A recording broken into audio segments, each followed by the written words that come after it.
Украйна продава оръжията, доставени от САЩ, на мексикански картели.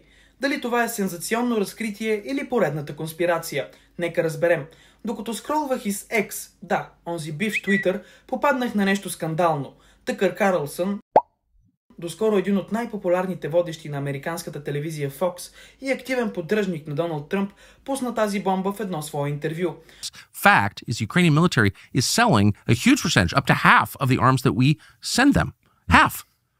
And I'm not guessing about this, I know that for a fact. Оръжията, които САЩ праща на Украйна, всъщност отивали в ръцете на мексикански картели през черния пазар. Тъкър многократно подчертава, че това не е предположение, а факт, в който е напълно уверен. Но после добавя: нямам доказателства, но съм убеден, че е истина.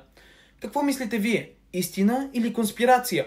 Като написах в Google "Is Ukraine selling weapons to Mexican cartels?", продава ли Украйна оръжия на мексиканските картели, ми излезе сайтът Newsweek, в който се казва, че това обвинение не е ново. От началото на войната с Русия се правят множество спекулации, че Украйна продава оръжия на черния пазар, но до ден днешен няма доказателства за това твърдение.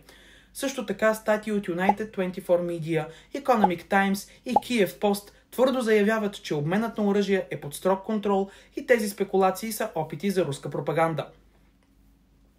Друг начин да проверим дали твърдението на Карлсън е вярно е като потърсим какви оръжия всъщност използват мексиканските картели и украинската армия. Украйна разполага с американски бронирани машини като Брадли, артилерийски снаряди и управляеми ракети като Хаймарс. За сега няма нито едно доказателство, че мексиканските картели притежават тези оръжия. Тук са всички оръжия, които са дадени от Америка на Украйна. Тъкър Карлсън също така е известен със своите гръмки твърдения, които често не подкрепя с никакви доказателства.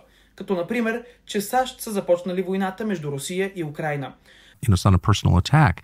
But here, U.S. policymakers have completely destroyed Ukraine. They pushed this war. They started this war. I think it's very obvious that that's what happened. На 8 февруари в профила на водещия Фекс бе пуснато и двучасово интервю между него и Владимир Путин, в което Карлсън защитава Путин и подкрепя проруска дезинформация за инвазията в Украйна.